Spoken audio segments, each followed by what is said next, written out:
What is the most important part of an oval corner? Some people might say it's corner exit because the straightaways are so long that momentum is super important. Some people might say corner center because of how important throttle control is at most ovals. But I would like to argue that it is actually corner entry, because if you mess up corner entry, the rest of the corner is just done. You can't do anything about it.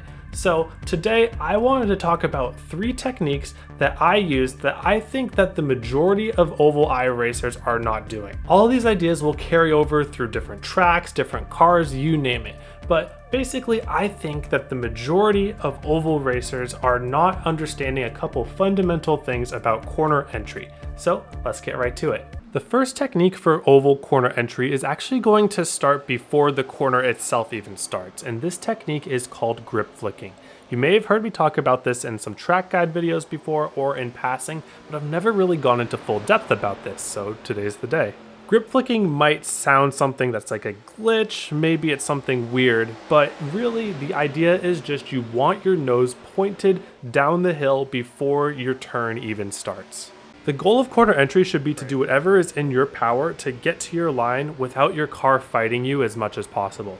An eloquent way of putting it was from my friend Lake, who once told me, "You don't want to argue with your car." So with that in mind, one mistake that I see a lot from drivers is they enter corners too straight. They try to wait until the traditional corner starts, maybe the banking transitions, maybe they start turning, and that's when they try to get to their line. It's almost like they're falling behind before the corner even starts. So what does grip flicking have to do with this? So grip flicking at its core is just before the corner even starts, you turn your car very quickly so that your nose is pointed further down the hill, and then you turn it back towards the center before the corner actually starts. This gets your car on a trajectory that makes it easier to hit your line, and it gives you angle before the corner even starts that you would otherwise have to fight your car with to do once you're in the corner. There's also some other benefits that come along with grip flicking, especially when you can get the weight to shift in a favorable way doing this, but that's not always the case. The constant that remains is that you just are trying to point your nose to the bottom or whatever line you're trying to hit as early as possible.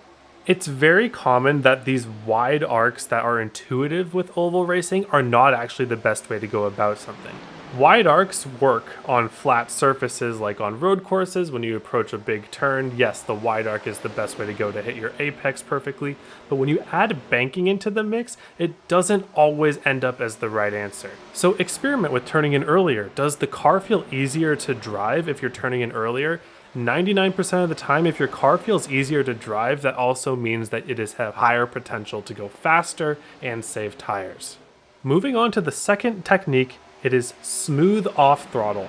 It is very common for people giving oval tips to talk about being smooth on the throttle, but nobody ever talks about the importance of being smooth off the throttle. And that is probably because there are situations where it doesn't even matter at all. But on oval racing especially, there are plenty of situations where you want to be just as smooth off the throttle as you are on the throttle. So let's go over them. What smooth off throttle is really good for is maintaining your car's balance and handling while entering a corner. So think about when that would be applicable. When are you getting off your throttle when your wheel is already turning? Well, probably a lot of intermediate tracks in NASCAR, probably a lot of the big tracks, and even some short tracks, though a lot of them you are braking in a straight line and then turning into the corner. When your off throttle happens in a straight line, it does not need to be smooth. You can dump it from 100 to 0 in an instant, and it shouldn't have too much an effect on anything and is probably optimal.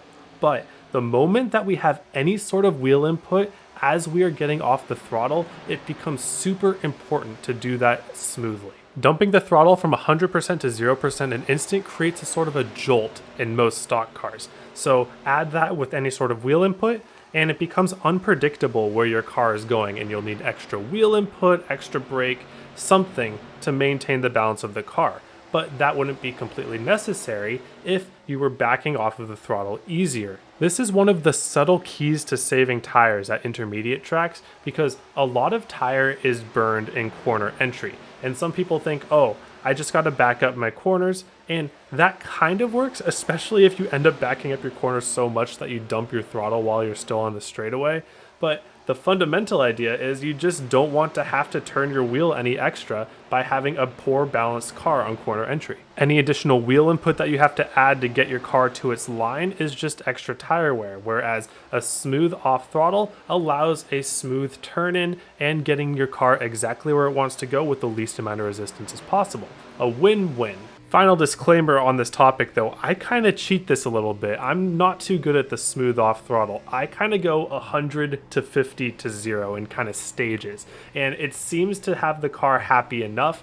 Well, I know it's probably not perfect, but it's a lot better than just going from 100 to 0. So if you're struggling with that motion, I would recommend trying in stages. And if you're looking for a respectful but competitive place to put these tips into action, may I recommend the sponsor of today's video, Triple Bypass Racing. Triple Bypass Racing is a NASCAR-inspired iRacing league founded by a group of friends, some of whom have been racing together for more than 20 years. They're an inclusive group of sim racers who enjoy competition based on respect for fellow drivers and fun on and off the track. Triple Bypass is building a great community and is a place for you to race for years to come. So join them today by visiting triplebypassracing.com. Check the link in the description. And thank you once again to Triple Bypass Racing for sponsoring this video. And finally, the last technique I want to talk about today is not even having to do anything with your hands. I'm talking about your eye technique. Where are you looking? In a race setting, it is super important to know where to keep your eyes so that the corner doesn't come up on you too fast and you miss it completely, because that will lose both lap time and tire wear as well, trying to get the car back where you want it to go. One of my biggest tips with side-by-side racing is don't look at the car in front of you, especially if you're super close to their bumper. It takes an average human about 0.3 seconds to react to something, and that's if they're fully focusing. So if you are finding yourself closer than 0.3 of a second to the car in front of you, just following their line means that you are probably turning in late. So if you're racing in a pack and you find yourself looking at somebody's bumper on corner entry, I would try instead to move my eyes somewhere that is more predictable and static, and that's usually going to be the yellow line or the seam that you're trying to drive on. I'm not a huge proponent of using markers for turn-in points because oval is so dynamic it'll change as the race goes on. But just having your eyes on the line, seeing where you want to go, is a huge step in being able to hit your line consistently every time. If you only rely on the person in front of you hitting your line, that assumes a couple things. First, it assumes that they're going to hit their line, which isn't always the case. And also, it assumes that you're going to be able to react to them in a way to where you are going to hit a similar line to them. And both of those things put together just makes that way too inconsistent. Kind of a quick tangent here too on the topic of eyes. One of the big reasons that people have troubles running by the wall, especially at tracks like Kansas, Auto Club, it's because their eyes are on the actual wall instead of on the line that their left side tires are trying to hit.